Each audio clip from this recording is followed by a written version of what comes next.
Hello, everybody. Thank you so much for tuning in today. My name is Jesse Mayfield-Sheehan. I am coming to you live from Warren Field in Brookline, Massachusetts. Here to bring you live coverage of today's high school varsity baseball contest between the visiting Red Hawks of Natick High School and the hosting Brookline High Warriors. Fans, you know it's always fun when Brookline and Natick face off against one another, and today we're going to have some especially good fun because I'm not bringing you this broadcast alone today. Joining me on the mic, and actually he's going to be taking over for me on play-by-play. We're going to switch up our duties a little bit. I'll be on color commentary today, making his baseball play-by-play debut. Everybody welcome Brookline High sophomore Nico Wise. Nico, the floor is yours. Well, always fun with you, Jesse, and this one especially should be a fun one. Brookline coming into this one with an even record of 6-6.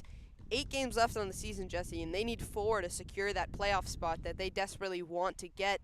These two teams faced off earlier in the year, and Brookline had an unfortunate loss 6-2 in a game that was quite cold. So the weather was not really on our side, but Natick riding a 3-game win streak, coming into this one 7-4, sitting in the 17th spot as of and they are in 17th, and Brookline is looking to add to their record. And both these teams, this should be a fun one, as both these teams' aces are starting this game, Jesse, and it'll be a fun one to see, as the last time these two teams faced off, Nico Rabiner was not starting for them, so it'll be interesting to see how this game plays out, but definitely a crucial one here for Brookline. Absolutely. Like you said, these two teams faced off on April 2nd, that one in Natick over at Mahan Field. Tough defensive day for both teams, but ultimately Natick coming through much bigger on offense as they beat Brookline 12-6 in that one. And like you said, Natick has kind of found a rhythm, whereas Brookline, what's interesting is they've never had a streak of wins or losses longer than 2. They won their first game, lost their next 2, won their next 2, and then it's been loss, win, loss, win, loss, win, loss, as they've just gone back and forth and pretty much remained around 500 the whole season.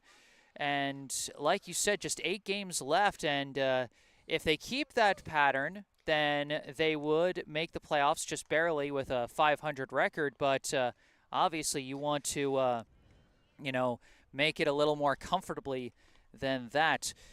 Nico is going to give us our starting lineups in a second as Brookline about to come out for the top of the first inning. But first, thank you to our sponsor for today. You can see their logo in the bottom center of your screen, Esch Dental. Esch Dental, located right in Coolidge Corner. You can book your next dental appointment with local dentist and BHS Sports parent Dr. Brandon Esch for the non-corporate personalized dentistry our community deserves.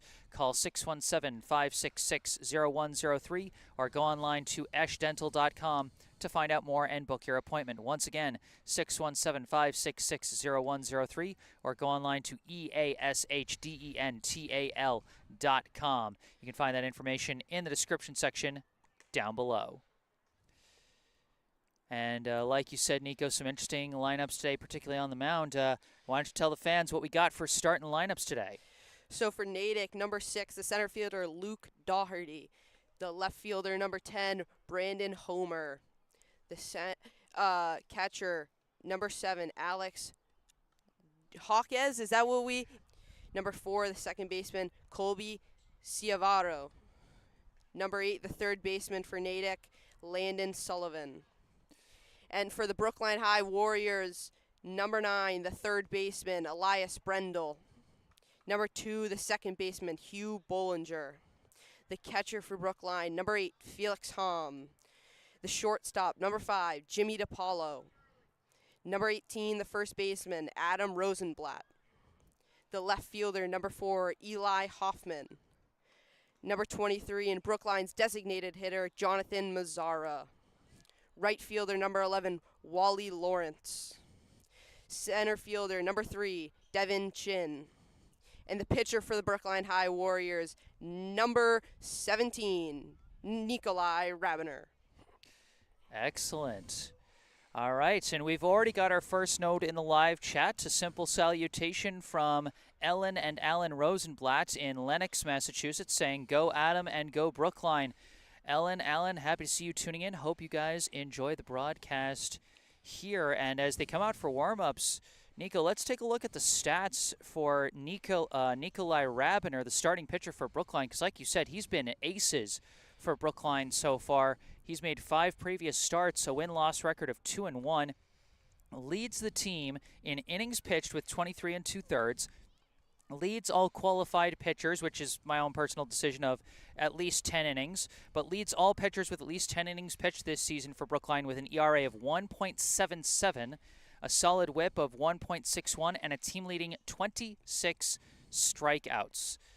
And of course, we saw that very valiant effort he gave in Weymouth.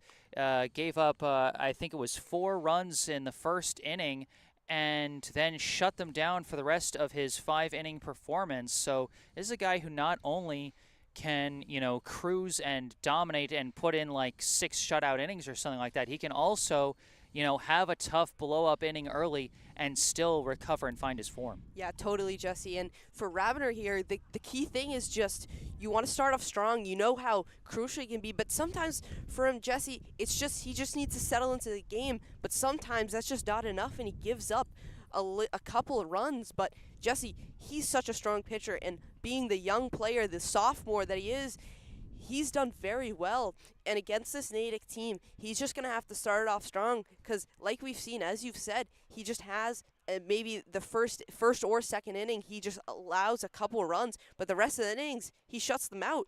And he's really shown, as you can see in the stats, how dominant of a pitcher he can be. But he just needs to keep his cool and start the game off early and not let the nerves get to him. But he's done really well about how young of a pitcher he's been and how dominant he's been for this Brookline team.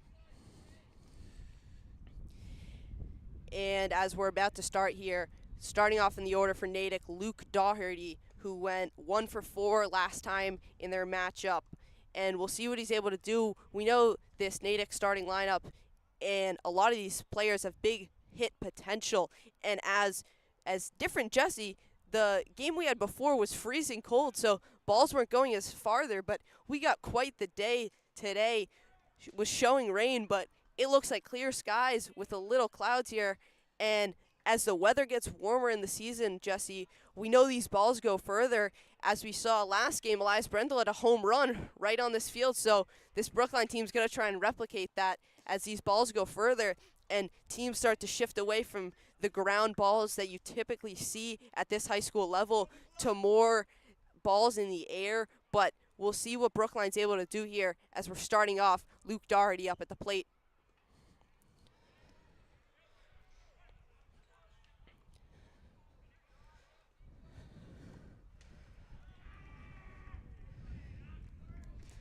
High ball there for ball 1 for Rabiner.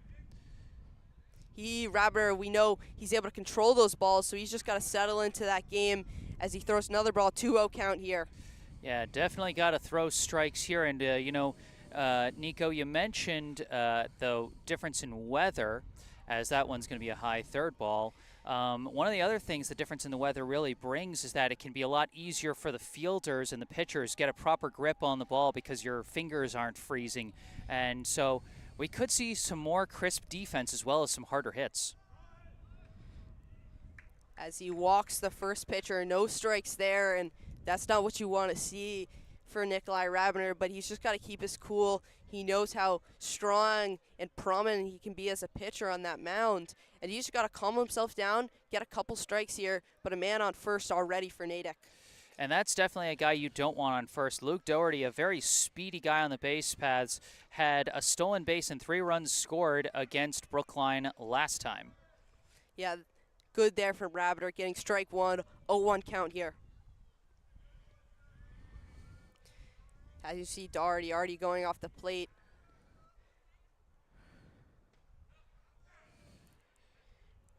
Good pitching. Good pitching from Rabiner so far. He's got an 0-2 count to Braden Homer. Yep. And Jesse, the thing here, Rabiner being a right-handed pitcher, it's a little hard to see first base, so he's He did well there, looking over the shoulder as he throws to first. Wow, almost got him. The thing about Rabiner when those pickoff throws is he likes to go high risk, high reward. He throws very precise, close to the ground to make a quicker tag for the first baseman, but it's a higher risk that it's going to take a bad bounce and get away from you. Did there, 1-2 count here for Homer. Rabiner just keeping his eye on Doherty still. Doesn't want to allow anything. Foul ball. And they sent Doherty on that one, and he's going to have to go back. So the element of surprise maybe lost a little bit. You know, always tough when you take off for second, you get a good jump, all that stuff, and then you just have to trot back to first. Yeah, we know how much of a good Brookline likes to do with these stolen bases, but Natick trying to play in that playbook. Pop fly, left field.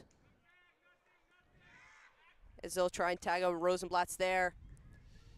Nice catch out and left by Eli Hoffman. Looked for a bit like it was, you know, going to drop into shallow left there, but a good break on the ball by Hoffman. And also, like we mentioned, the ball's carrying a little bit more on a nicer day, and that might have actually worked in the defense's favor that time. Yeah, sometimes you get a little too gutsy, and he just tries to have a powerful shot there, but didn't get enough on that, didn't get enough contact on that ball. As you saw, our 0-1 count here for Rabiner. 1 out here for Brookline. This would be big here, just getting out of this inning with no runs allowed. And I think a big confident booster here for Rabiner. As Doherty steals, and it's a high ball. Doherty will stay, doesn't want to risk anything, but he'll get to second as Bollinger tries to get up there, but he's not able to corral it out of the air. Yeah, that one's tough. Felix Hamm got the exact kind of pitch he wanted, high and fast, so he could make a quick throw to second, and just came out of his hand wrong. He just missed it. And now a runner in scoring position here is Alex Jakes, the catcher, with a chance to possibly knock in the game's first run. 1-2 count here for Rabiner. Done well after those pitches to Doherty weren't exactly what he wanted, but 1-2 count here for Rabiner. He just got to cool it down, try and strike out.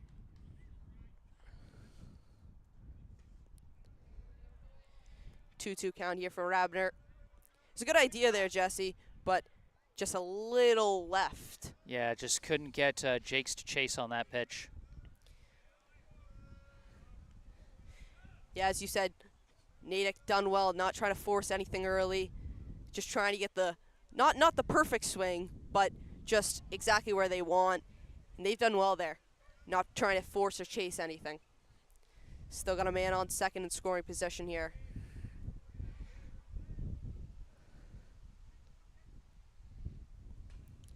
Foul ball.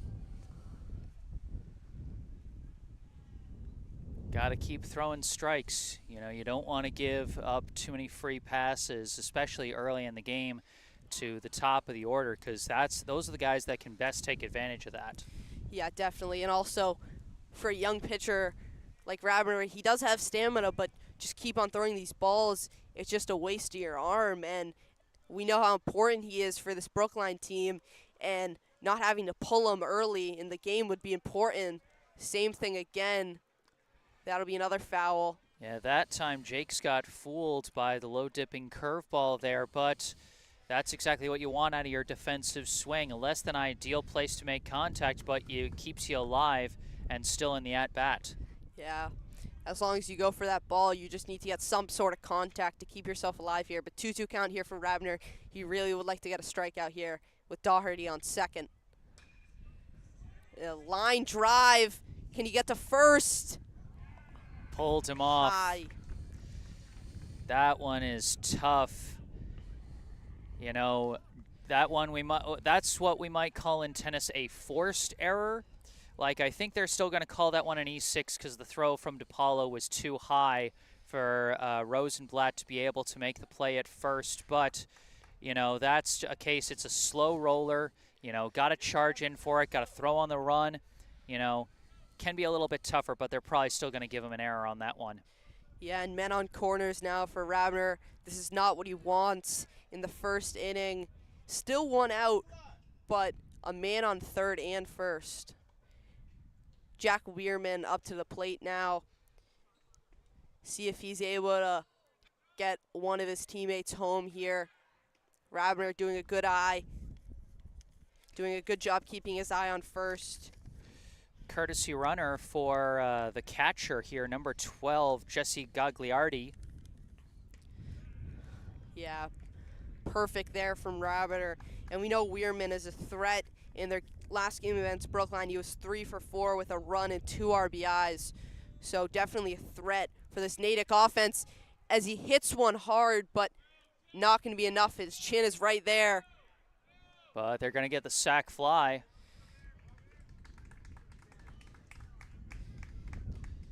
And we'll start the game off as Natick scores first. Still 2 outs, but Brookline already given up a run here. Man on pitches, and get your stamina decreasing. He would like any reaches on that 0-2 count here, but can never be so safe with an 0-2 count. I think it might actually be 1 and 2 because I Oh, think 1 and 2, the pitch where the runner stole was ball.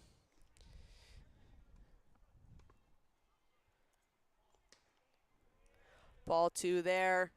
2-2 count here for Rabiner. Just got to cool it down with 2 outs here. 1 strike will end. Natick here. He got a man in scoring position on second here. Pop foul. Behind. 2-2 count here for Rabiner. Natick doing a good job so far of not going down on strikes, not giving Rabiner any easy outs here in the first. Yeah, beside that one ball that Golby reached on, he's done well. Pop fly. Bollinger's there. And that'll end Natick. Natick still strikes first, though, and gets the run. And Elias Brendel will lead it off for Brookline here. Had the homer in their last game here against Walpole. And we know we talked about this earlier, Jesse. Warren Field, not the largest field, but we also talked about how the dimensions are a little kind of wonky, as the shortest is 323 and the largest is 369. So interesting to see here, especially with the warmer weather. Ball's going further. Maybe we'll see another home run here, but Elias Brendel trying to get number 2 on the season here as he'll lead off here for Brookline. Yeah, Elias Brendel, he hit a big shot last week against Walpole. I've been kicking myself for not being able to be there at that game, but you know, I'd personally would love it if he could send out another one so I can say I got that one. Yep, totally. But another interesting thing, I was talking with Brookline head coach Brendan O'Connor before the game, and he talked about both teams have hard throwers on the mound today. And hard throws lead to hard hits. And like you said, Nico, it's a nice day. Balls might fly further.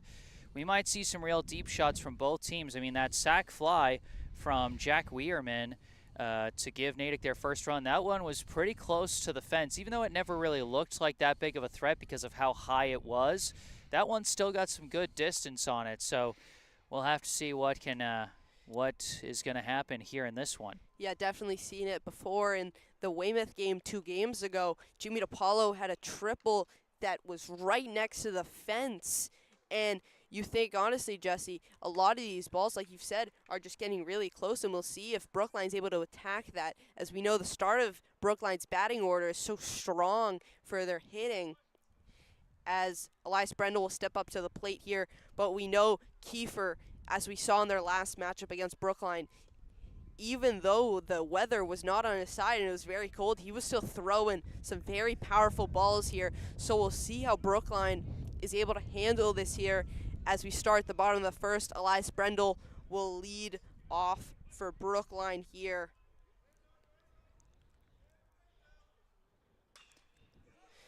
As he hits a far ball, trying to replicate it.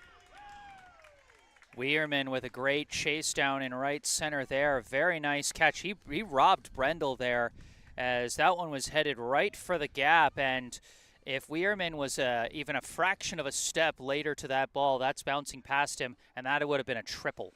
Yeah, definitely. Weirman did a great job extending his right hand, getting there, but already seen these Brendel really wanted that, as Bollinger steps up to the plate here.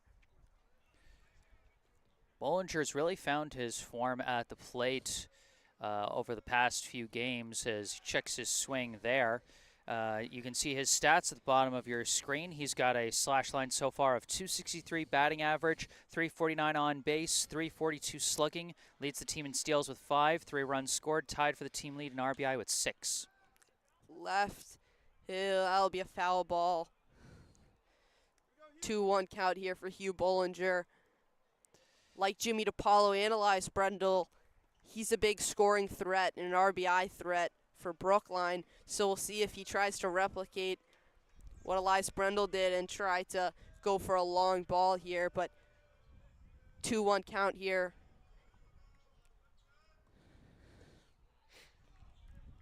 Good eye so far by Bollinger. He's now got a 3-1 hitters count.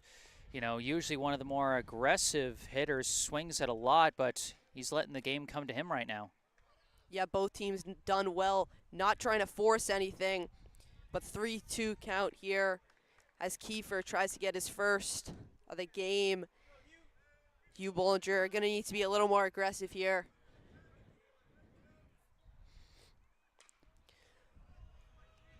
Foul ball.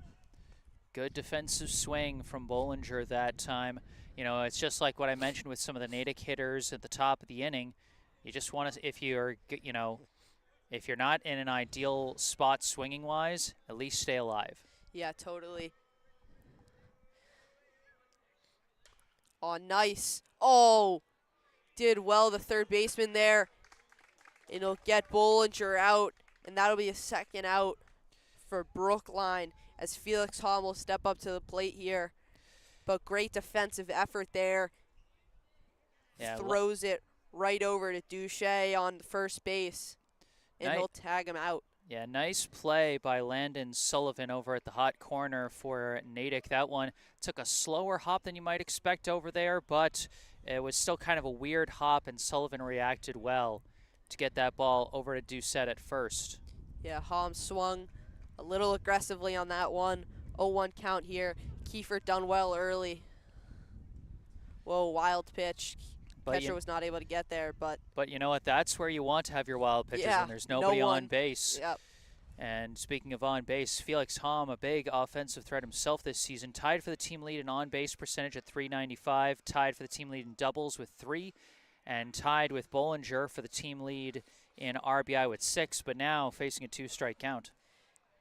Yeah, Kiefer did well, painting the bottom corner. And I think Hom was expecting that to drop a little more and go for a ball for him, but 1-2 count. Kiefer looking to strike him out as a low ball there for 2-2. That's the low pitch he was expecting on that one that got called for strike 2, and he wasn't caught chasing it. Yeah, it did well, not trying to reach for anything, but I think that was a pretty simple catch, or simple pitch to read for Felix Hom as he loads up, but that is going to be easily grabbed there by Colby Ciavaro, and that'll end the inning.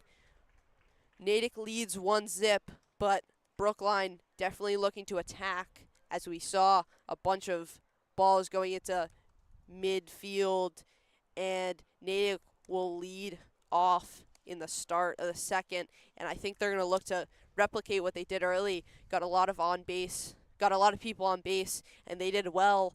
But Brookline and Nico Rabiner going to need to definitely step up here, get some more strikeouts. Can't let all these people get on base because they did lucky to get out with only 1 run allowed. All right, we are through 1 right now. We're going to take a brief break and mute our mics, but we'll be back with the second inning right quick. Don't go away.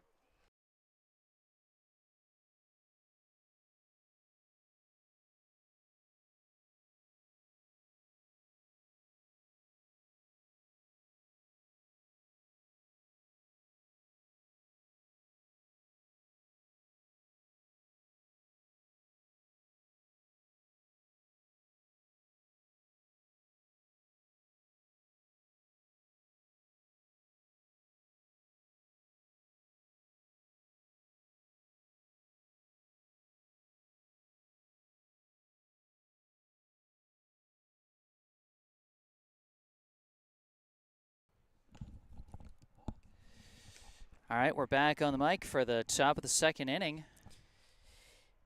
And it's going to be really interesting.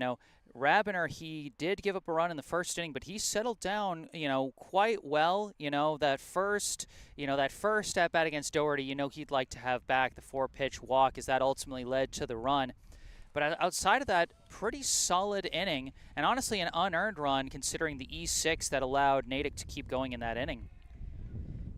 Yeah, Rabiner will start it off. Ball 1. Ball was just a little high, but he's done well just trying to contain his pitches. That one a little low. Yeah, Ball 2. He's starting off a little shaky here at the top of the inning here against Jack Doucette, the Natick first baseman. Yeah, Doucette done well, not trying to swing at anything that he doesn't need to swing at. And as we'll go ball 3 here, possible walk situation, just replicating last inning. Yeah, it's kind of a tough thing for Rabiner. He's been so dominant, but he kind of has this bad habit of getting out to a bad start to innings, although he managed to avoid the 4-pitch walk that time. But there's been a lot of times where he puts himself in jams early and almost challenges himself to get out of it. He can get out of them, but it's, better if he doesn't have to. Yeah, a little crazy. Most of 3 out of 4 of those balls just went high, and he did well not swinging at anything, but Rabiner's just got to do what he knows he can do and just calm down. He knows what he has to do, and that's the 0-1 count here. Rabiner did well getting that strike early, and that's exactly what he has to do, Jesse. He needs to get those strikes, not allow a lot of men on base, and he's done that right there as he makes sure that Doucette is not able to steal a base there. As we've talked about being the right-handed pitcher, he's not able to see that. It'll be right there. It'll be safe. You jinxed him there, Nico. You were just talking about how he was keeping runners off base and keeping runners from stealing, and then a walk and a steal, and that's the second straight in, and that's the third steal that Natick has actually had already, early in this one. They're getting some good breaks on these pitches. Felix Hom going down to talk to Rabiner, maybe talking to him about, maybe trying to throw off the rhythm, because he's not, having any long holds of the ball to try and throw off the rhythm and throw off the jump timing for the runners. That's something he can do as a pitcher to potentially help his catcher there when trying to make those plays. And line to right field. Wally Lawrence is there.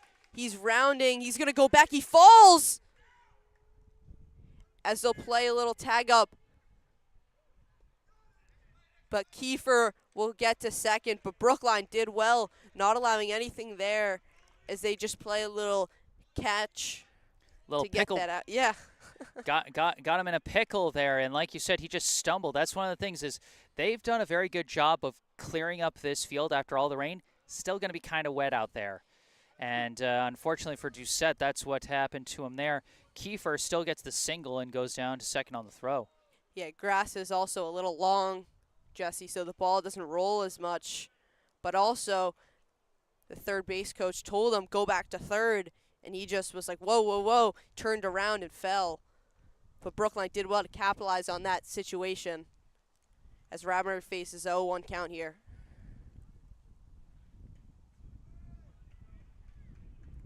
Tipped off, 0-2 count. Doing well here, getting some more strikes, Rabiner. And that's, Jesse, that's what we know he can be. That's a threat we know he is. And he just needs to show it. 1-2 count here. Just a little left. But good idea for Rabiner. Controlling those pitches a little more, definitely.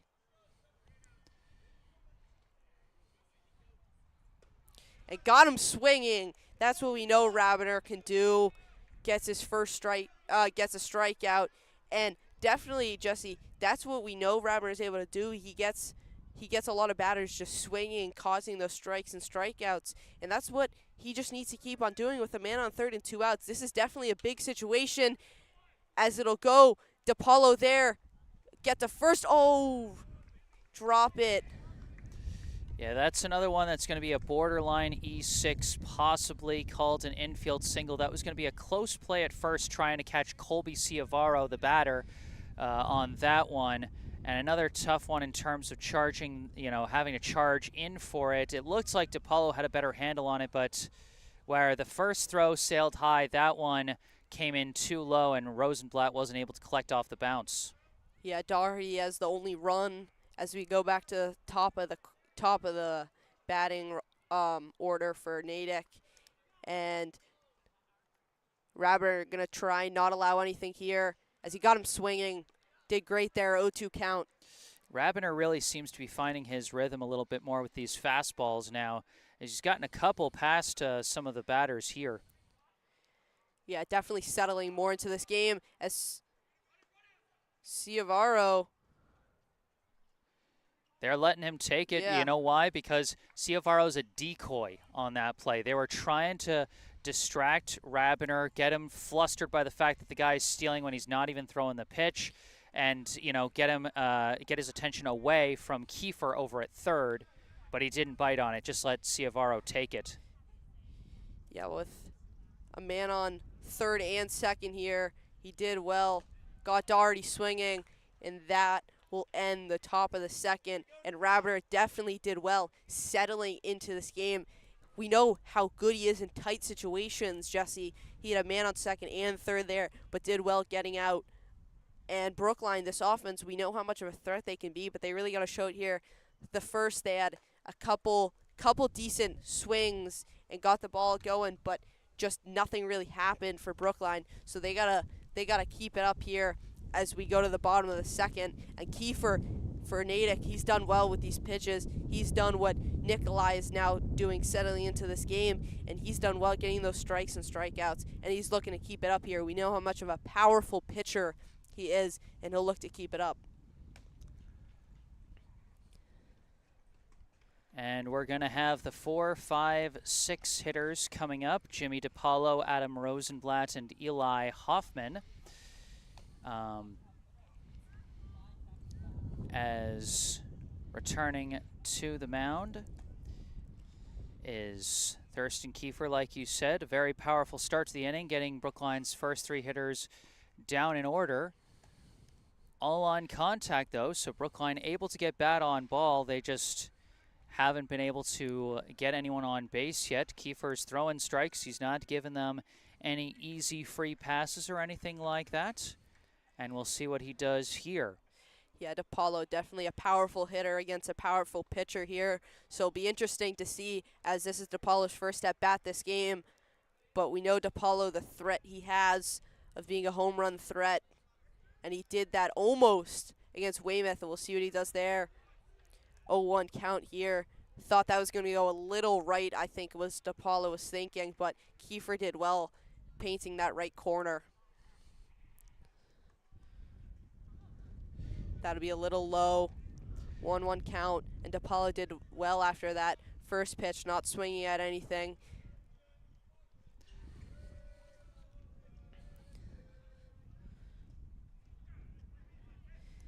Yeah, 1-2 count there. DePaulo, again, I think he thought it was going to go a little low, but he did not swing at that.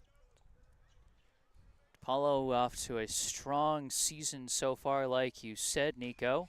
And it'll get a grounder, but that'll be scooped up and tossed to first, and DePaulo will get out. And Jesse, this Natick defense, starting off strong, being able to control any ground balls that happen. And that was kind of a line drive, but the shortstop did well to get, or the third baseman, did well to get there. And yeah, Sullivan did well getting there. So now Adam Rosenblatt comes up, and he's got a 1-0 count.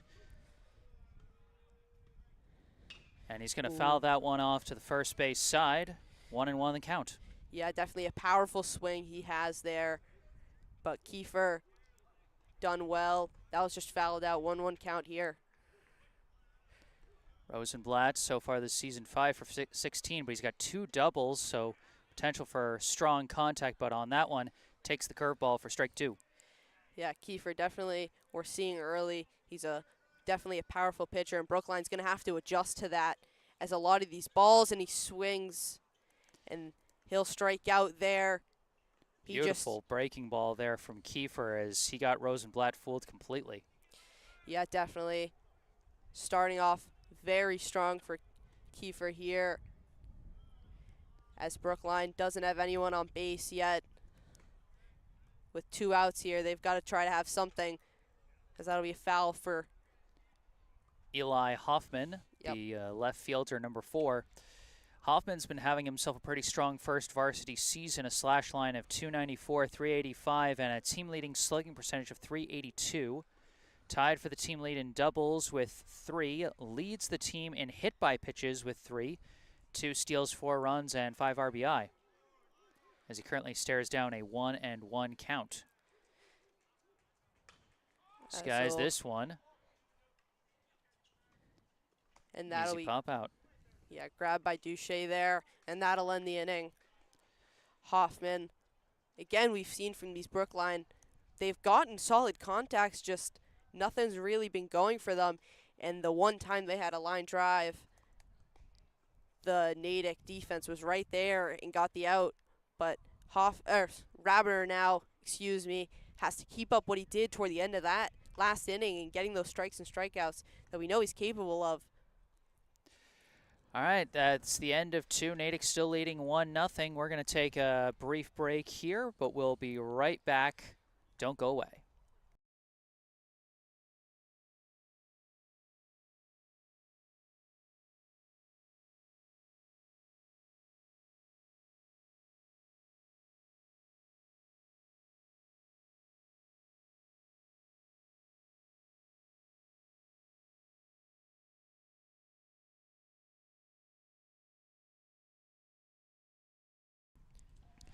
All right, here we go. Top of the 3rd. Rabiner back on the mound for Brookline. Natick leading 1-0 off that first inning sac fly by Jack Weirman that drove in Luke Doherty.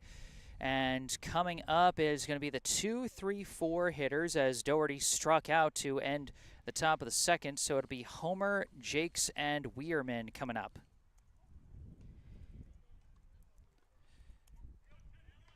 Now stepping into the box, the left fielder, number 10, Braden Homer.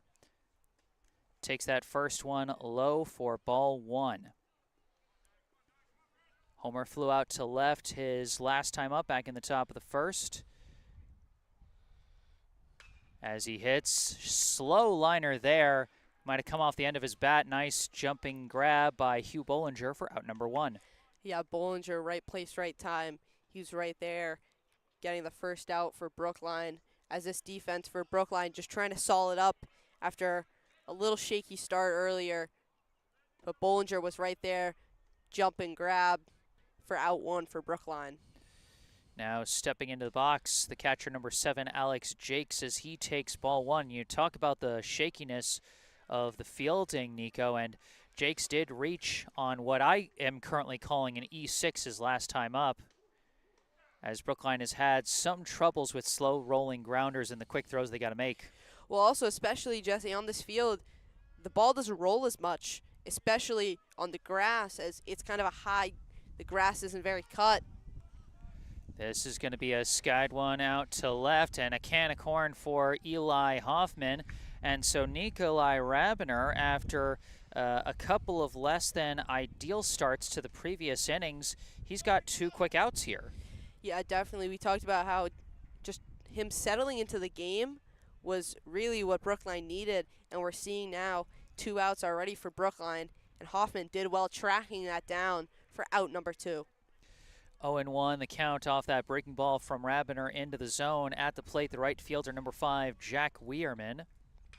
And he skies a shot out to center. Devin Chin backtracking towards the wall, and he gets it. Yeah, Chin did a great job there, backing up, and was right next to the wall and grabbed it for out number 3 for Brookline. And this Brookline defense and pitching definitely looking a lot stronger, Jesse, as they get out quickly and end Natick's offensive hopes at the top of the 3rd. That's an excellent point, Nico, because we talked early about how all those long at-bats and the walks and all of that were just dragging on the inning for Rabiner in those early sets, but you get three, quick flyouts, pretty early in the count. You don't even need to, battle through a bunch of foul balls to get a long-awaited strikeout or anything like that. You're feeling pretty. I got to say, he's probably feeling pretty in rhythm. But boy, that shot from Weirman, he's had a couple of deep shots to center field, almost in the same spot. Those two. We've talked about it. We're getting close to the kind of scary stuff we were talking about before the game. Who knows what might happen? Yeah, totally, Jesse. So close. I mean, we saw Chin was basically right next to the wall when he was grabbing that. And also just wrapping back to Rabiner, we talked about earlier, there was a bunch of foul balls, and he was just kind of wasting his throws, and the stamina decreases as you get onto the later parts of that game.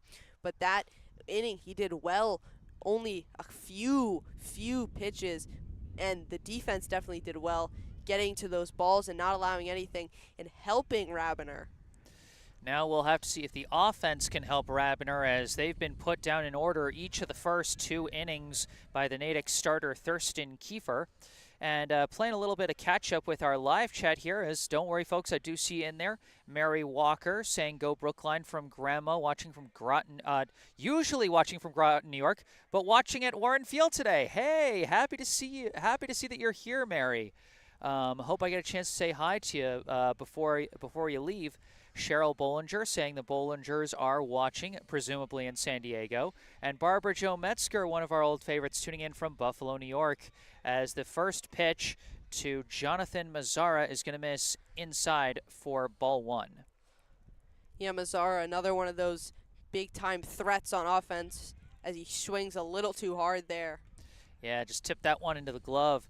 Mazzara missed a chunk of time due to injury, but he has had a pretty solid hitting clip so far, 263, 391, 263, with 3 runs and 2 RBI, but he takes strike 2 there, and Kiefer, again, no hesitation throwing those strikes. Yeah, definitely. We're seeing early how much of a threat Kiefer is, and Brookline struggling a little bit. I mean, they've done well getting contacts, but beside that, his strikes and strikeouts have just been dangerous for Brookline, just getting it, nothing really in the middle, just on those outside corners, and he's done an amazing job there. And he gets his second K of the day on that one, as Mazzara smartly watched ball 2 on that low dipping curve, but that time curves to the inside corner for strike 3. Yeah, I think he expected that to go out as he kind of just backed up and was just hoping for a ball there, but it goes right back in that right corner, and he did well. Now at the plate for Brookline, the right fielder, number 11, Wally Lawrence, as he swings and misses at strike 1.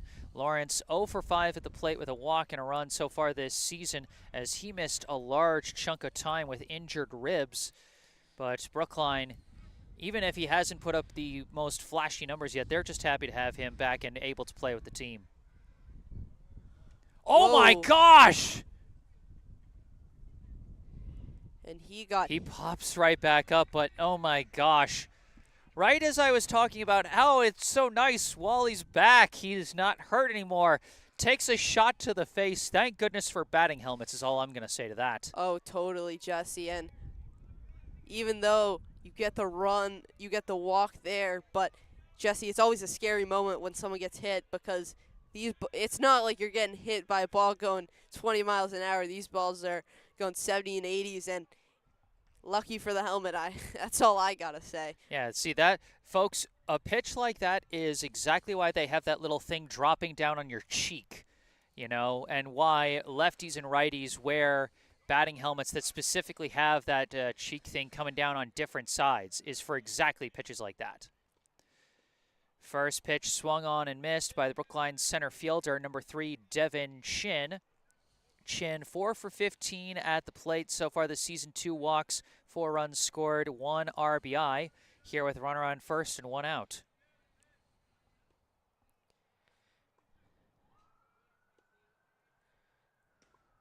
That one going to be low and in for ball 1. And it'll be interesting keeping an eye on that situation at first base. Brookline with their first base runner now, as we get to see how Kiefer and the Natick defense handle it. Yeah, definitely. We know if Chin's able to get on base here, we know how much of a speedster he is. Hits a grounder. That's into no man's land, but the second baseman charging in, and he beats it out.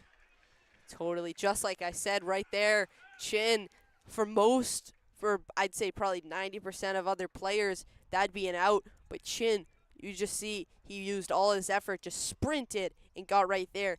A lot of people think baseball's kind of a slow game, but Chin defies that. He uses his speed there, and that was just great for Brookline as they now have a man on first and second. That's just classic Ichiro right there. You send a grounder, it's past the pitcher, but it's shallow for the second baseman, too far wide of the bag for the first baseman, right into no man's land.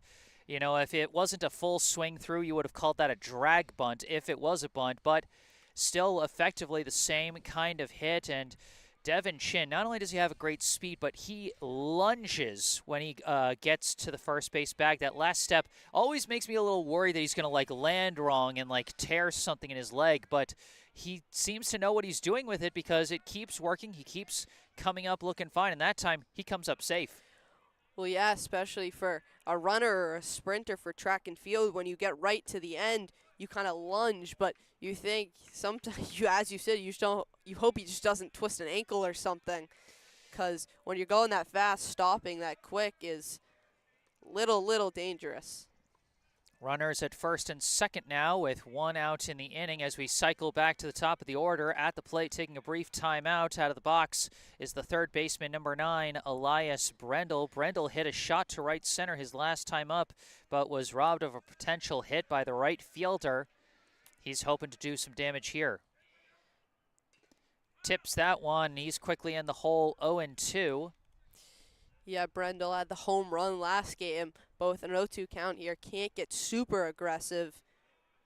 Still only one out for Brookline. Has a man on first and second. So this is the best situation Brookline has had so far in this game.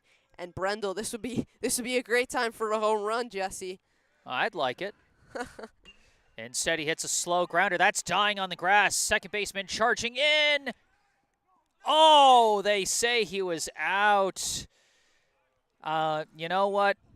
Personally, I disagree with the call, but you know what? It's not my call to make, and it's a different perspective that we have here. They have an infield ump. He's not covering first because they got runners on the bases. He's got to be in that middle spot. It's going to offer him a different view of things. Head coach Brendan O'Connor coming out to appeal, but he's not going to win that appeal, and it's just going to go down as out number 2. But if nothing else, he did move the runners. Yeah, and one thing here, Jesse, Ciavaro, as he came in, he kind of slowed down and expected it to roll off the grass, but that grass is so slow, that ball stopped. And most of the time in other fields, that ball would go right to him. So Brendel almost was right there, but Ciavaro really didn't expect that. And we're already seeing how this grass is coming into play with these slow balls. So these outfielders and basemen have to be a little more cautious when the ball is coming to them, especially on the grass. Actually, they got to be more aggressive because you're saying it's dying there. Yeah, they got to charge yeah. in. And now with runners at second and third with a 1-0 count, Hugh Bollinger fouls that one off for strike one, but a really tight spot here, Nico. A base hit to the outfield by Bollinger could give Brookline the lead, but an out here ends the threat altogether and keeps Natick in the lead. Yeah, definitely, Jesse. And this is kind of the scenario you were just saying. Like, Bollinger is one of those guys you want to have out right now. We know the threat he is at bat, but you can't get too aggressive because, like you said, anything out in that outfield is just going to be caught out of the air and tracked down for out 3 to end the inning. And this is the best scenario Brookline has had with a man on second and third. So Bollinger's just got to be a little cautious and can't get too aggressive here as he has a 2-1 count. And he takes that one high and in, ball 3. A walk wouldn't do too much for Brookline, but it would keep the inning going and load the bases with the heart of the order coming up. 3-1 is the count to Bollinger right now. Lawrence at third, Chin at second, 2 down here in the bottom of the third. And he skies it. Looks like a pop-up. Shortstop is tracking it, and he's got it. And that will end the inning. Brookline threatens, but ultimately cannot score. Yeah, even though no runs were scored in that inning, Jesse, definitely a booster of an inning for Brookline is they looked a lot stronger.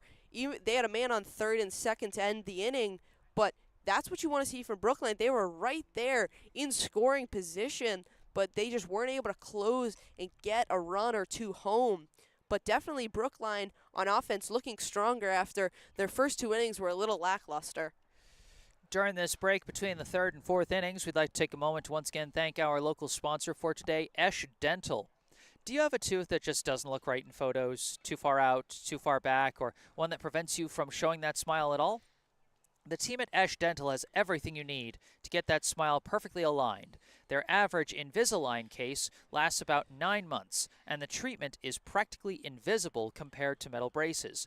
Adults and teens alike get their teeth straightened and their bites aligned with Esch Dental. Call 617-566-0103 or go online to eschdental.com to find out more and book your appointment. Once again, 617-566-0103 or go online to eashdental.com. All that information in the description section down below.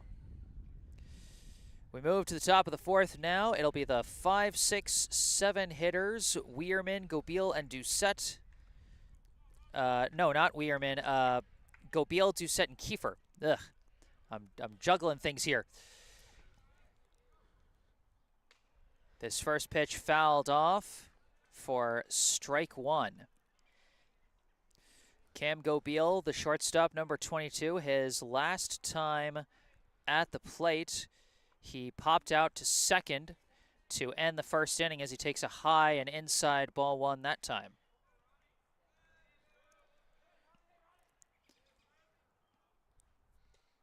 And that one gonna miss just outside, and Rabiner trying to paint the corners, but just missing so far. Yeah, but I like the intention there as it goes over Brendel's head.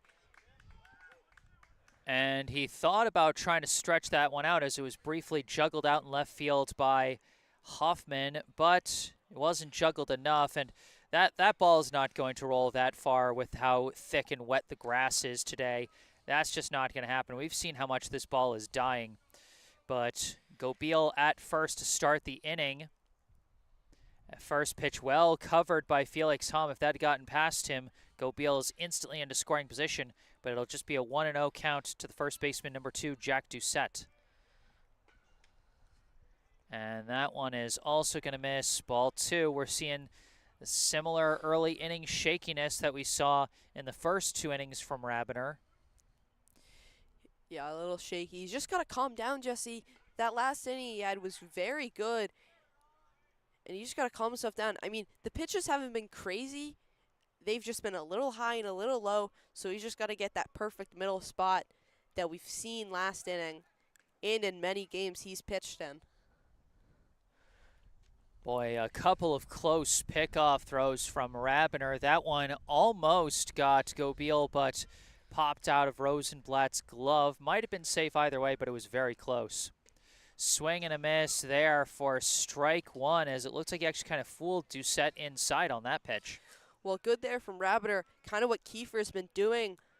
He's just been able to make the batter swing, and just like that, 2-2 count for... Yeah, that time he didn't swing, as again, he's painting that inside corner the last couple pitches. It looked like Gobeil was running, but then he was sent back to first. That was weird. Swing and a miss.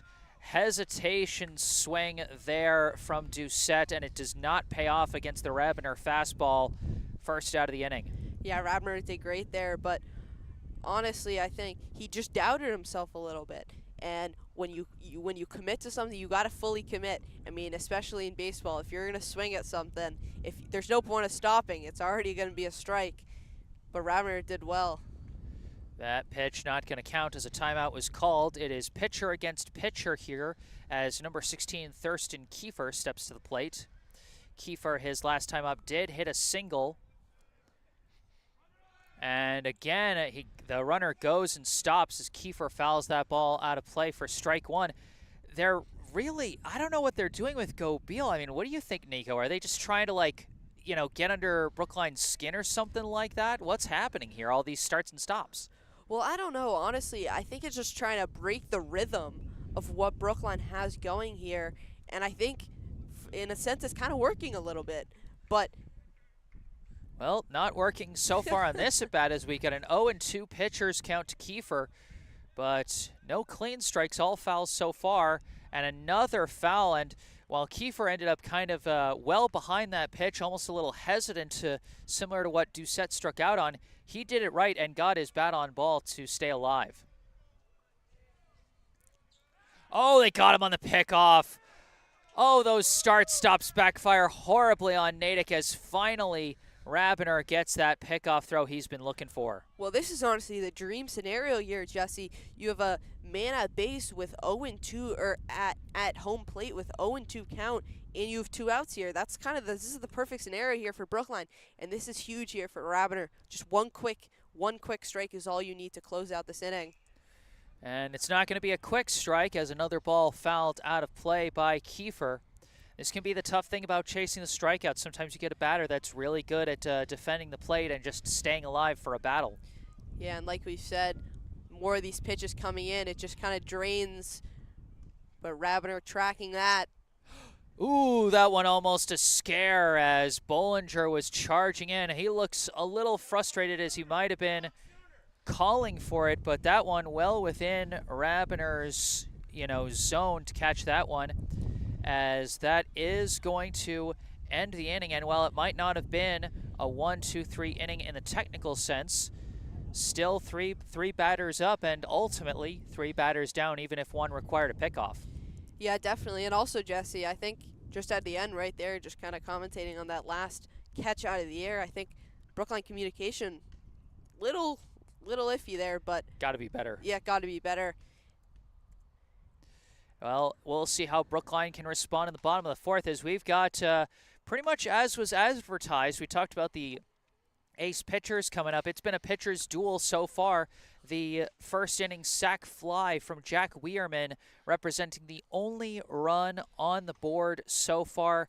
As far as I know, it's going to depend on how they score that reach by Jakes in the first inning. If it is scored as a reach on error, which is what I currently have it as, then 0 earned runs between the 2 pitchers. Just 1 unearned run is all that is on the board. But Brookline's got the meat of their order coming up. Their 3-4-5 hitters, Hom, DePaulo, and Rosenblatt. We'll see if maybe they can have a better turn against Kiefer here in the second trip through the lineup. Well, Jesse, definitely a different scenario and situation of what we saw in the game they had earlier in the season, as the game ended 6-12, and it's a 1-0 game at the bottom of the 4th, and we only play 7 innings, so we're already in the mid to later half of this game. We're literally halfway through. And it's 1-0, Jesse, and definitely a little different, but it just shows Brookline's just developed into this season and grown as a team, definitely stronger, only a 1-run differential. I mean, it's 1-0, but this is definitely an inning where Brookline can dominate as Hom starts off. He hits a grounder. A grounder, not a line drive, as that's picked up by Gobeil and thrown to first for out number 1. Remember, Nico, line drives are in the air. Yeah. A grounder there. It would have normally been a pretty fast grounder, like I think you were trying to describe it there. But again, that grass just dragging things and made it maybe a slightly easier, if slower, play for Gobeil. First pitch to DePaulo, going to skip in the dirt for ball 1. DePaulo grounded out to third to lead off the bottom of the second, and he's hoping he can reach base this time. Yeah, a little crazy pitch there from Kiefer, but with no one on base, it's kind of fine there. And that was a fine breaking ball that Kiefer brought to the plate that time. You could tell DePaulo was thinking about it, but just hesitated at the last second. This one he hits over to second, fielded cleanly, and thrown to first by Ciavaro for out number 2. And much slower ground balls, and we haven't really had any weird hops. That's usually the drawback of playing on grass and dirt fields, but with how slow everything's moving, those weird hops aren't going to throw off the fielders as much. Big swing and a miss there from Adam Rosenblatt for strike 1. The Brookline first baseman went down on strikes, representing what is so far one of just 2 strikeouts for Kiefer. Is that one going to miss for ball 1? As strong as the pitchers have been so far today, Nico, each pitcher's only got 2 strikeouts so far. Yeah, totally. And a lot of it has been done with the weather, as both teams are trying to go for further balls and try and reach for those doubles and triples, and it's caused to get a lot of contact. And really, most of the outs have just come from the outfield, just catching the ball and getting the outs there. But from the times they've gone strikeouts, both respective pitchers have done well. And that one, he doesn't bite. He was thinking about it, but that's going to be low. I believe the count is 3-1 here to Rosenblatt. Trying to make something happen here with 2 outs in the bottom of the 4th. And that's going to be a high ball 4, and Rosenblatt going to trot down to first with the what I believe is the first base on balls for Brookline today. They did have a hit by pitch last inning, but this is the first full 4-ball walk that they've had. As up comes the left fielder, number 4, Eli Hoffman. Yeah, with 2 outs here, this would be pretty interesting if Brookline was able to squeeze out a run here, but that's easier said than done against a pitcher like Kiefer, although he misses that first one in the dirt, ball 1. Kiefer definitely showing how powerful of a pitcher he can be. As this one just went off the end of the bat for a pop out to third, Sullivan making the play, and that is going to end the inning. We are through 4 here at Warren Field. Natick 1, Brookline 0. And during this break between the 4th and the 5th innings, we'd like to once again thank our sponsor for today, Esch Dental. Do you have a tooth that's been worked on once, twice, 3 times, and it's still giving you problems? Have you been told it's time to give up the fight on that tooth and have it extracted? Hey, it happens to a lot of us. Dr. Esch performs a multitude of procedures to get that infected tooth out and an implant in. All of Dr. Esch's implants are digitally guided, which means the surgery takes place on a digital model of your jaw even before your appointment. Digital implant placement is the safest, fastest, most predictable way to turn that problem tooth into a fixed and beautiful solution. Call 617-566-0103 or go online to eschdental.com to find out more and book your appointment. Once again, that is 617-566-0103 or go online to easchdental.com to find out more. All that information in the description section down below. And as we start the top of the 5th, Nikolai Rabiner back out for his 5th inning of work, and it will be the 8-9-1 hitters, Weddle, Ciavaro, and Doherty due up for the Red Hawks as they are hoping to add to what is currently just a 1-run lead. Weddle swings and misses as that one didn't break as much as he thought. Strike 1. Yeah, a little high, but Weddle still swings at it. Rabiner looking to start off as another high one there for ball 1. Doesn't bite on that one. Weddle did go down on strikes his last time up, one of just 2 strikeouts so far for Rabiner, as that's going to be a high ball 2 there. And again, we've seen kind of this pattern. He starts out missing a lot of pitches high, to start a lot of these innings. But, I mean, so far it's been working, but that pitch, that did not work as that was outside ball 3. Yeah, just a little outside, and he's had this really, as like you said, happen all day. None of the pitches have really been crazy, but they've just been a little outside, a little high, a little low. So you just got to really control that in with a 3-2 count here. And induces a pop-up. It's in foul territory, but Rosenblatt is tracking it, and he's got it for out number 1. Yeah, did well tracking that in foul ball territory, getting that for out 1 for Brookline. 1 down to start the inning, and now up comes the second baseman, number 4, Colby Ciavaro. Ciavaro reached on what was either an E6 or an infield single as he takes that one outside for ball 1. Yeah, with 1 out here, this would definitely be big as, like you've said, both pitchers haven't had a lot of strikeouts, as And Rabiner was right there to grab that off the bounce and throw it to Rosenblatt for first. 2 outs here for Brookline. yeah, good stab at the ball by Nikolai Rabiner that time as he gets out number 2. And that just kind of shows why not having many strikeouts can sometimes be kind of good, as he misses that first pitch to Doherty pretty bad for ball 1. But that only took 2 pitches to get Ciavaro out, so that can be really helpful for someone that wants to go deep into the ball game. Yeah, definitely. Now Doherty at plate. And he lifts one to left, but right at Hoffman. One of those cases of good contact, bad placement. And that is going to end the inning as Rabiner puts him down in order. We move to the bottom of the 5th, and still just a 1-run ball game, folks. And those tight ball games, they just get tighter and tighter and tighter with each out that goes on in the game as you get fewer and fewer chances to try and break it open. Yeah, definitely for Brookline here. Coaches got to be telling this is the time. No runs yet for Brookline, but this would definitely be a crucial part for Brookline to get a run here and either tie it or get the lead here. But at the end of that inning, Rabiner and Brookline did well getting Doherty out, because we know how much of a threat he can be on offense, and just having a little catch to end the inning to get him out, definitely big thing there for Brookline. But this Brookline offense got to be strong at the bottom of the 5th here. Catching up with our live chats here, we got a Natick fan in the live chat, Chris Gobeil, saying, I appreciate you streaming this game. It allows me to watch it while at work. Go Natick. And also saying this Kiefer kid can pitch, and he's not wrong about that. Joe Campagna, former coach here in Brookline and a longtime fan of this team.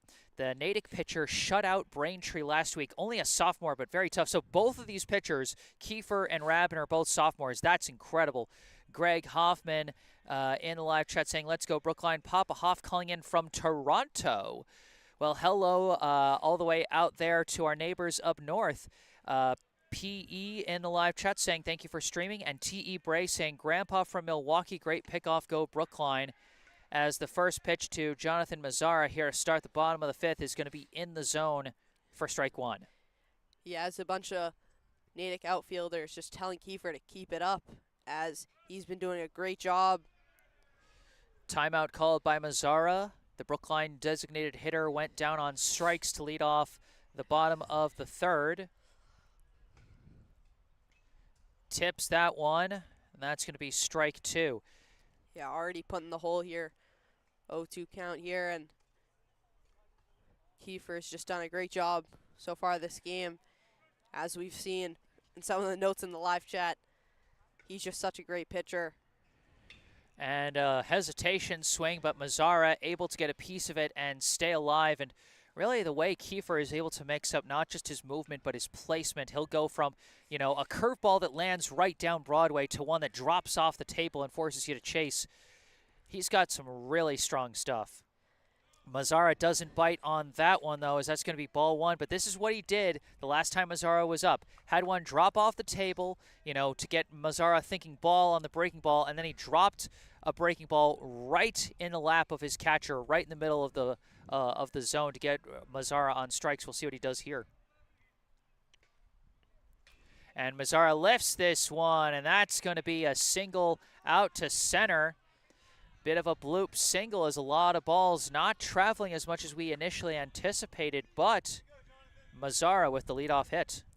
Yeah, good there for Mazzara. 1-2 count, interesting scenario he was placed in, and he did well. Getting on first here for Brookline, and this is what you want. No outs, got a man on first. And we're going to have a pinch runner come in for Jonathan Mazzara. Connor Fitzgerald, I believe. Indeed. Yep. That is number 19, Connor Fitzgerald, who's going to be standing at first for the Warriors here, as up comes the right fielder, number 11, Wally Lawrence.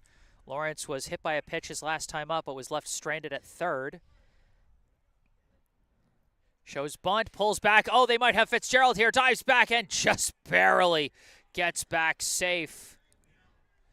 Yeah, Fitzgerald did well getting back. And like you said, Lawrence was hit by the pitch, but he definitely has some power in that bat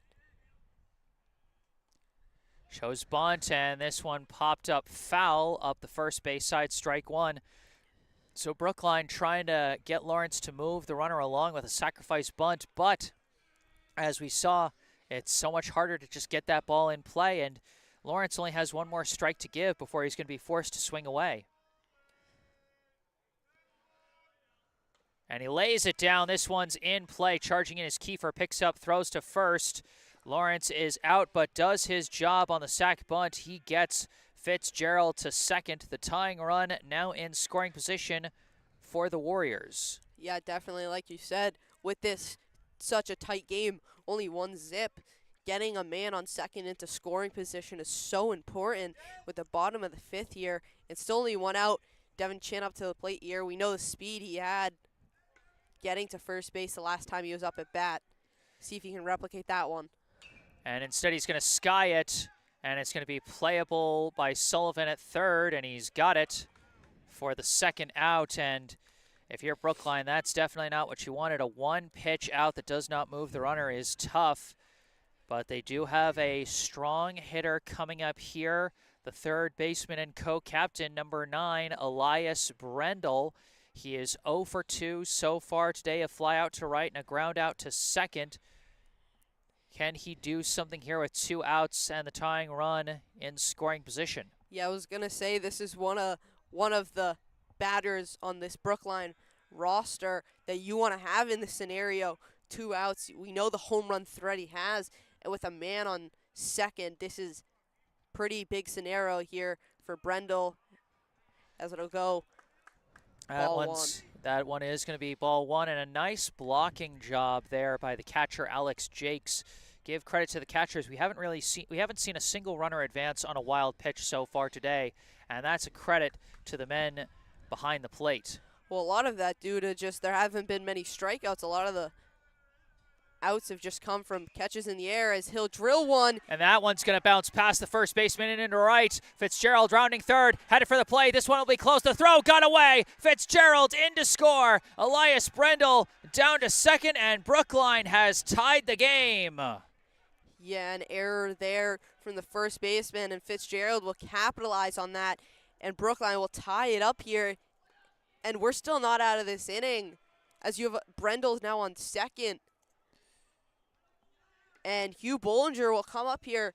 Definitely one of the guys you want up in this scenario. Like we said about Brendel, the start of this order for Brookline is just so strong with hitting threats. And see if Bollinger can do something here, still with 2 outs. But Fitzgerald did a great job there getting home to tie the game up. Swing and a miss from Bollinger there for strike one as he got thrown off his timing by the breaking ball. Bollinger 0 for 2 so far today. He has grounded out to third and popped out to short. Now up with, like you said, the potential go-ahead run at second as that one skips and skips away. Jake's not able to block that one as the wild pitch is going to move Brendel to third. Well, and the sharpness of the Natick defense, faltering at a bad time. Yeah, and like you said, there hadn't been an error from the catcher up until then, and Brendel strikes there, getting to third in definite scoring position. It's going to depend on this play at first, though, and they can't get it. Bollinger reaches on the throwing error, and Brendel comes in and gives Brookline the lead. Yeah, 2 crucial mistakes back-to-back from Duche, letting the ball get past him, and then this one just dropping it allows Brookline to get 2 runs there. And that is tough. Honestly, I'd put the error more on Gobeil on the throw from short there.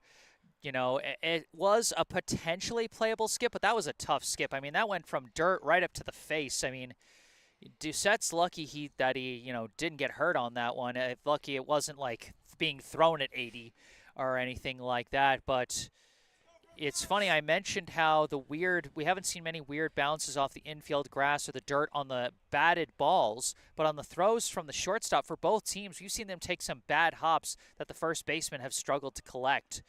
It's just really been a challenge for them. Yeah, I mean, and forced with 2 outs, Brookline has done a great job here. 2 runs with 2 outs, and the inning's still not over, and Kiefer, again misses on that one as another wild pitch gets away from Jakes, and Bollinger takes second as it'll be a 1-0 count to Felix Hom now, as once again Brookline has a runner in scoring position here with 2 outs. Yeah, and as this game goes on, the stamina and efficiency for Kiefer just seems to be dropping as these pitches are just a little wild. I mean, not that one, but yeah, it's like before he was having those wild pitches when there was nobody on base and he was perfectly safe, but now these are coming at inopportune times. Yeah, with the lead here still, as you said, a man on scoring position. Brookline looking to strike again. That one just a bit outside, ball 2. Good eye from Felix Hom, who came into this game tied for the team lead in on-base percentage. It's now staring down a 2-1 count.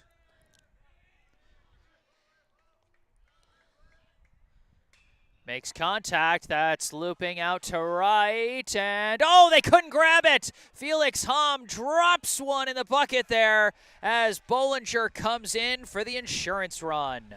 Yeah, I mean, just kind of another in this right side of the field, just miscommunication. Ciavaro and Duche just couldn't communicate. Ciavaro was like, I got it, and then Duche was like, no, I got it. And they just let the ball fall right in between them. And Hugh Bollinger goes home. And like I've said, with 2 outs, Natick's allowed 3 runs.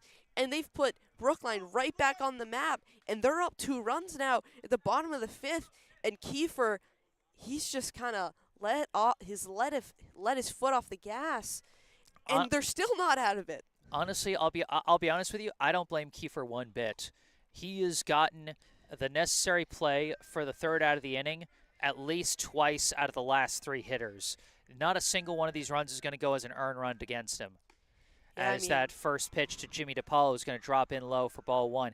That last one I would currently score as a hit. I'm going to double check it, but I would score it as a hit for Felix Hom. It was a tough placement and maybe a miscommunication by the fielders, but nobody got a glove on it, so I wouldn't score it an error, but I'm going to double check it later, as that one did catch the runner leaning the wrong way, but the throw a little bit wild, and Doucette possibly saved them from a runner going to second, as number 6 Rasik Y. Carr is the courtesy runner for Felix Hom. And DePaulo rockets one out to center, but straight away right at the center fielder. That will end the inning, but a big inning for Brookline, as at the end of 5, it is now Brookline on top, 3-1. Well, I mean, not the situation you would expect. I mean, with 2 outs, Natick looked like they were about to close out another inning, and just really nothing went Natick's way. Just some miscommunications, some dropped passes, some dropped balls, and just like that, Brookline is a 3-1 lead going to the top of the 6th, and Rabener's still out there. He's going to look to make this a quick and easy inning and get Brookline back up, because they looked really strong that inning, Jesse, especially on that offensive side. And I think, honestly, all Rabener has to do is just keep his calm, not allow anything. But if you're Natick here, you really got to make something happen, as you're now second part of your order. And honestly, Jesse, this is really big here. This is the time for Natick to prove something, because with a low-scoring game like this, just one or two runs is just so crucial. And with only 2 offensive innings left in regulation for Natick, this is really important right here. Certainly a huge flip of the script here. And, you know, one thing I think you brought up there, Nico, was talking about how many times they've gone through the order, because Brookline just turned into their 3rd trip through the order, as Brendel, Bollinger, Hom, and DePaulo all had their 3rd plate appearance. Now for Natick, Doherty got his 3rd plate appearance to end the top of the 5th. Now the rest of the order is coming through. Leading off the left fielder, number 10, Braden Homer, as he fouls that one off for strike 1. And that's the thing for pitchers. Every time through the order, the batters know a little bit more about what you're bringing, and your arm's going to get just a little bit more tired, or possibly a lot more tired, depending on how efficiently you're working. But just gets more and more dangerous. But Nikolai Rabener taking care of business with another efficient out, 2 pitches, and he gets the 1-3 ground out to Homer. Well, done well later in these innings, but honestly, Jesse, at the start, the efficiency and the stamina for Rabener was leaking, because Natick just had so many foul balls with 2 outs, just keep forcing Rabner to throw pitches and lower his stamina, but he's done well, not allowing that to, not allowing anything that to make him feel any worse in those pitches. But he's still done well here in these later parts, and I think the Brookline as a whole has done better here. 1-1 the count to the Natick catcher, number 7, Alex Jakes. As we got one out in the inning, bases empty here in the top of the 6th. Brookline now with a lead for the first time of the day, and they're trying to hold on to it as that pitch from Rabner going to miss low and away for ball 2. Yeah, and like you said just a little bit ago, this is definitely such an important win for Brookline if they're able to hold on here. Don't want to jinx anything, but this would definitely be a crucial one as Bollinger calls for it. And Bollinger gets it this time. We did have some, slight miscommunications on pop-ups for both teams in previous innings, but that one handled clean and simple for a pop-out second for out number 2. Now coming up, the right fielder, number 5, Jack Weirman. He's hit 2 deep shots to center field. They've both resulted in flyouts, although one was a sacrifice fly that got Natick their only run on the board so far. He takes strike 1 on that one.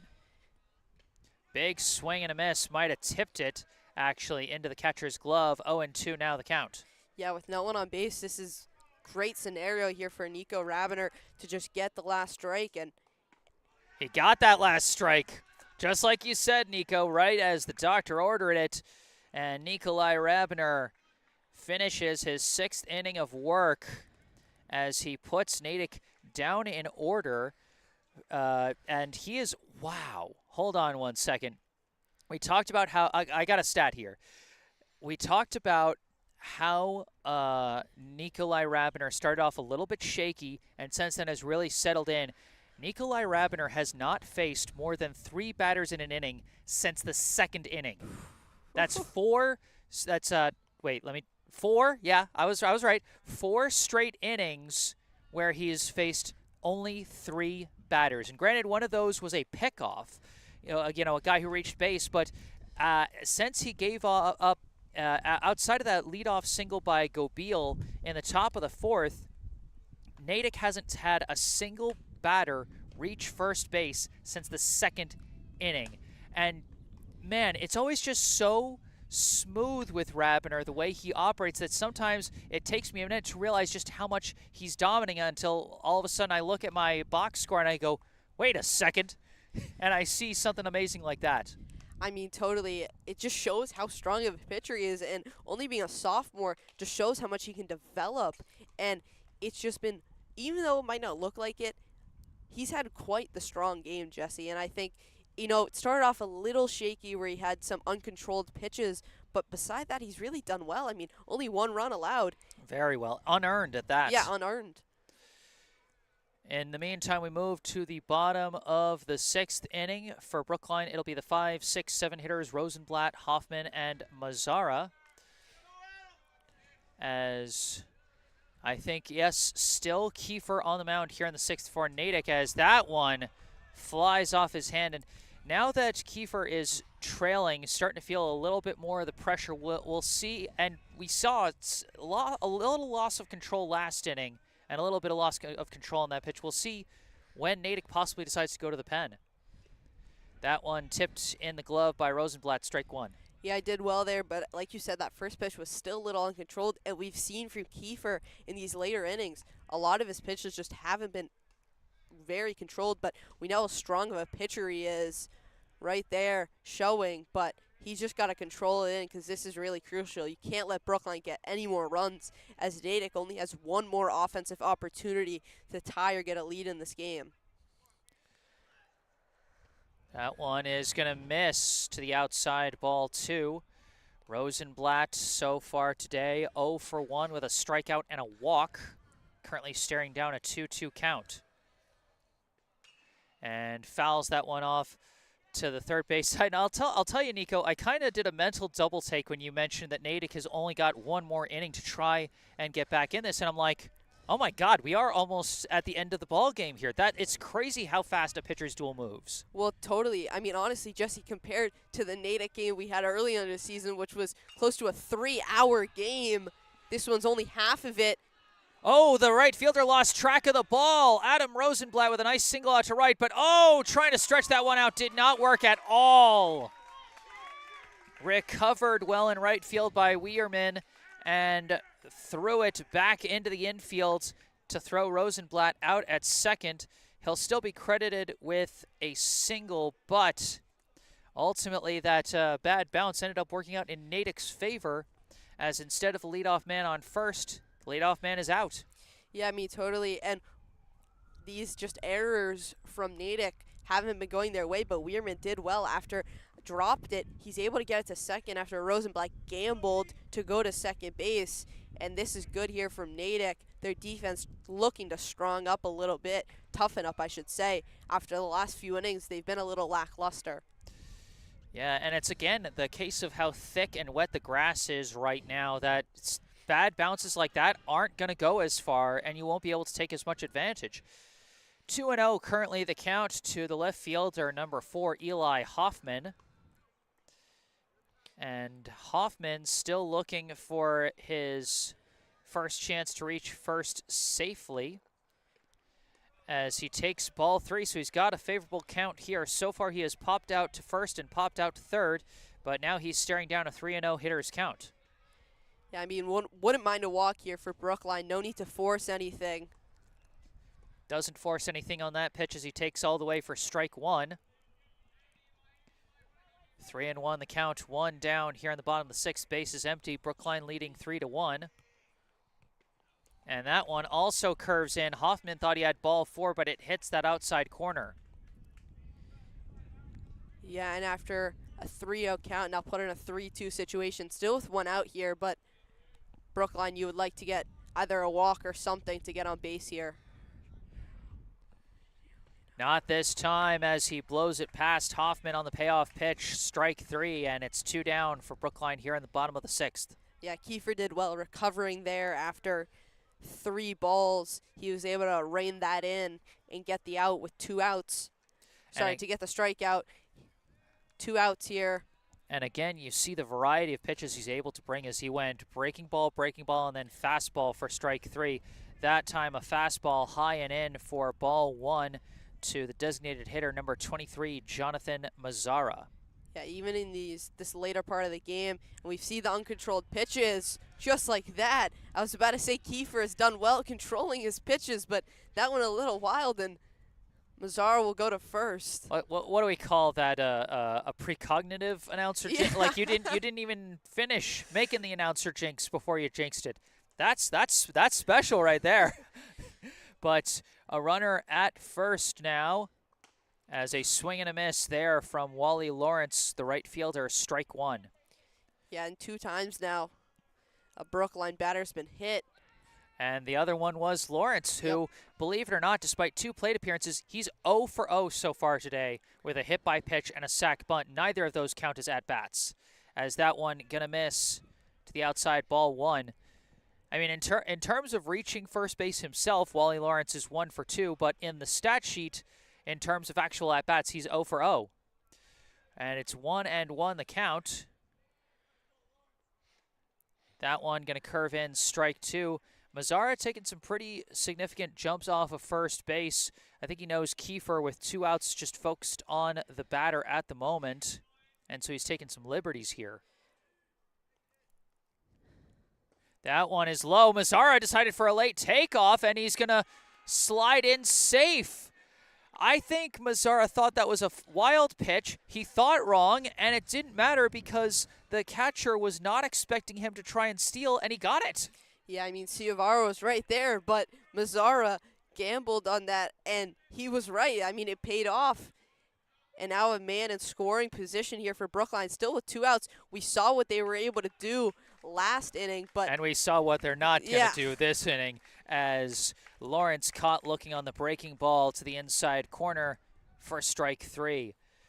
So Brookline not able to add to their lead, but they are just 3 outs away from getting the win over a strong Natick squad. They came in with a record of 7-4, ranked 17th in yesterday's power rankings from the MIAA. Brookline came in with a record of 6-6, ranked 34th. Brookline and both teams, in terms of making the playoffs, you either got to finish in the top 32 or finish with a 500 or better record. And so for Brookline, this could be a crucial step in the right direction here as we head down the final stretch of the season. And for Brookline, they're about to head into a tough stretch of the schedule. We were talking about it with some folks before the game, Nico, that because Monday's game against Braintree got rained out and got moved to Thursday, Brookline's now playing 3 games in a row. They're playing this game today. Tomorrow they're facing Braintree, and on Friday they're traveling out to Malden to face Malden Catholic. That's a brutal schedule at the high school level. Well, honestly, I think, Jesse, that's why we see Rabiner on the mound still pitching all innings. And I think definitely, Jesse, but also possibly beating this Natick team. Don't want to jinx anything.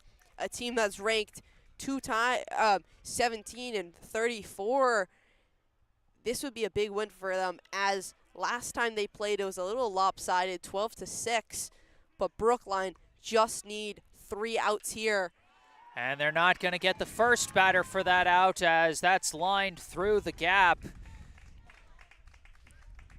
by the leadoff hitter, the shortstop, number 22, Cam Gobeil. That's his 2nd consecutive hit against Rabiner, as he was the only one to reach first base since the 2nd inning, and now he reaches again. First pitch to Doucette is in the dirt, but blocked well by Hom, ball 1. Yeah, Hom did well there, but Rabiner just got to control these pitches. Doesn't control that one, high ball 2, and we do have a bit of a breeze blowing through here. Sky's getting dark. You know, still no precipitation, but we'll see what happens, as again Hom forced to block, as that's a 3-0 count to Jack Doucette. Yeah, I mean, happened last inning with Kiefer, 3-0 count. See if Rabiner's able to replicate it and strike him out. Not that, though. Oh! Well, he didn't walk him either. Doucette showed bunt to try and throw Rabiner off of his trajectory, but he was able to curve that one into the zone. But not on that one. That's a low ball 4. And folks, this is how tight we're getting. The tying run is on the bases for Natick, and now Coach O'Connor is going to come out, talk to his starter, and this is a tough decision, you know, because you bring in a reliever in this position, and if he's still warming up, still trying to find his control and find his stuff, you could end up losing the lead or even losing the game before you know it.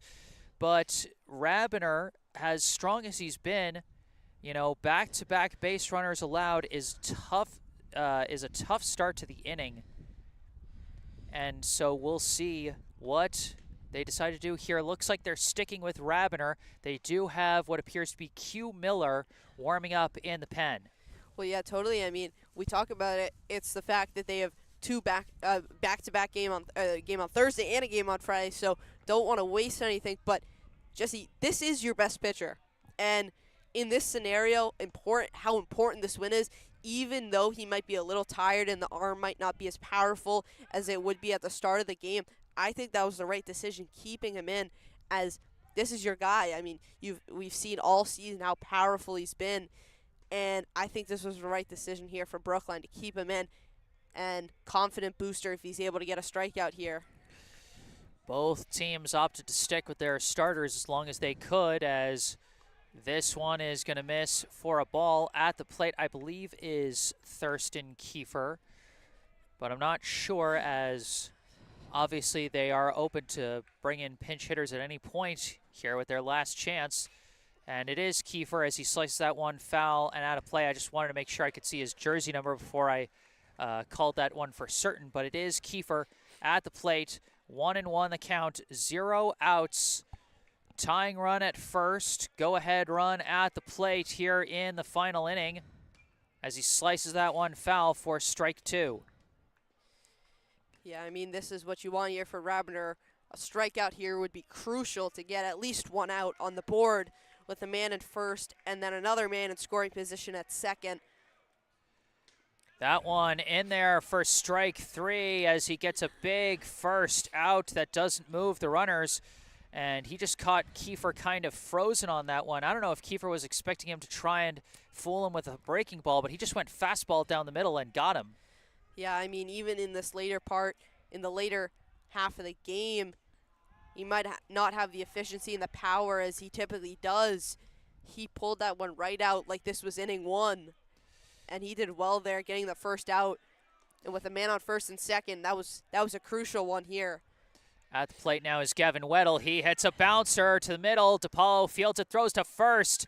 And he's had some trouble with those throws, but that time clean as a whistle for out number 2. But now the tying run in scoring position as this one is coming down to the wire. A base hit to the outfield could very easily tie this game, and out would end it in Brookline's favor. Up comes the number 9 hitter and second baseman, number 4, Colby Ciavaro.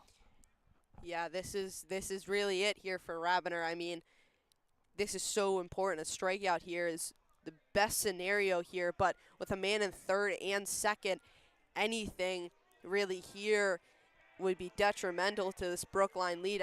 I mean, both runners would need to get in, but with a man in third and second, all you really need is a base hit to the outfield because they're going to be running on contact. It's 2 outs here, and that is strike 1 there to Ciavaro. And he fouls this one off. The Redhawks are down to their final strike, but anything could happen on this next pitch. 0-2 the count. Tying run at second. 2 down here in the top of the 7th. Swing and a miss, strike 3. Nico Rabiner, cool as a cucumber as he finishes the job for the Warriors.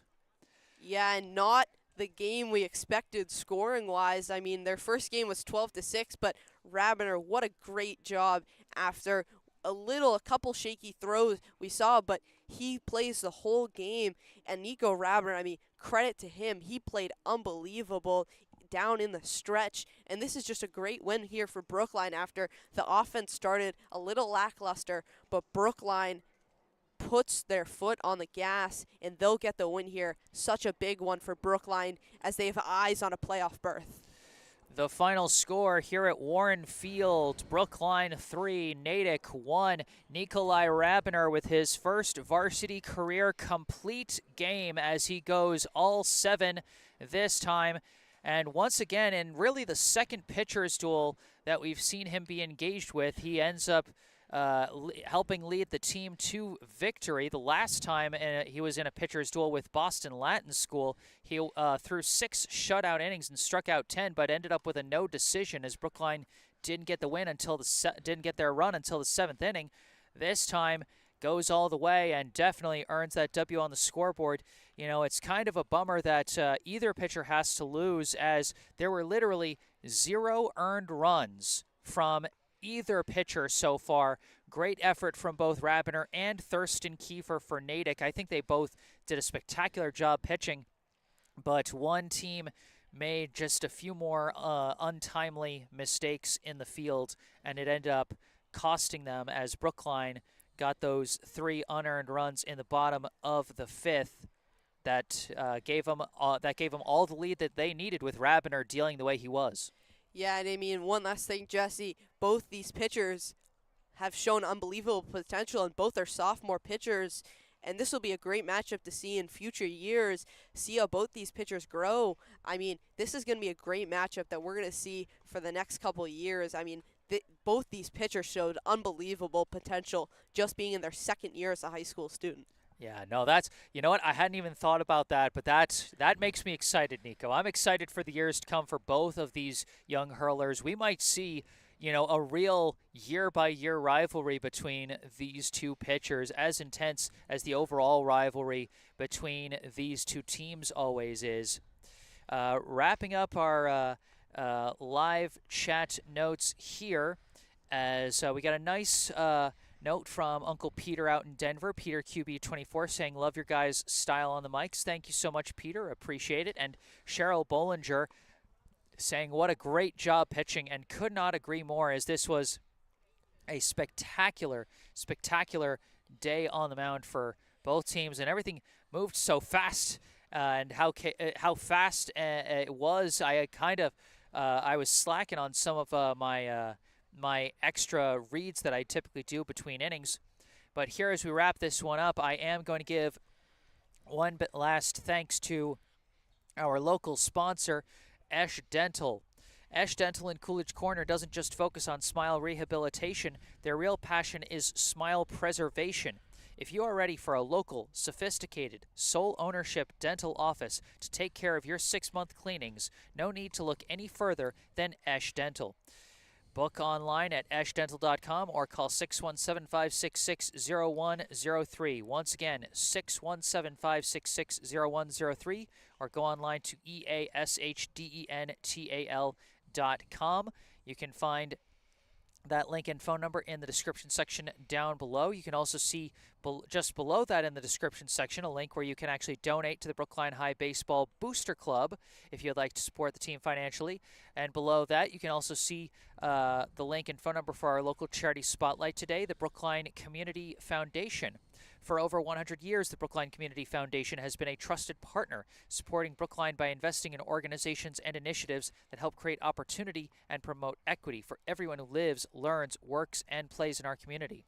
Among the foundation's many grant programs is the BCF Scholarship Fund for Brookline High School, which provides graduating BHS students with scholarships to help fund post-secondary education. Your help is crucial to supporting these Brookline youth as they embark on the next steps in their educational journeys. Visit brooklinecommunity.org or call 617-566-4442 to learn more about the BCF Scholarship Fund for Brookline High School and how you can make a difference right here in Brookline. Once again, brooklinecommunity.org or call 617-566-4442. All of that's in the description section down below. As well, further down below in the description section, you can see some information related to me, which you can also see in the bottom right corner of your screen. My personal website, jessesports.com, where you can find out more about me, the freelance sports broadcasting services that I provide to various teams, and how you can commission those services for your favorite team.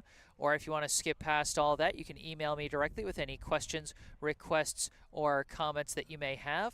And don't forget to follow me on social media on Instagram and Facebook, where I post highlights from previous live streams. But for this live stream, that is going to do it.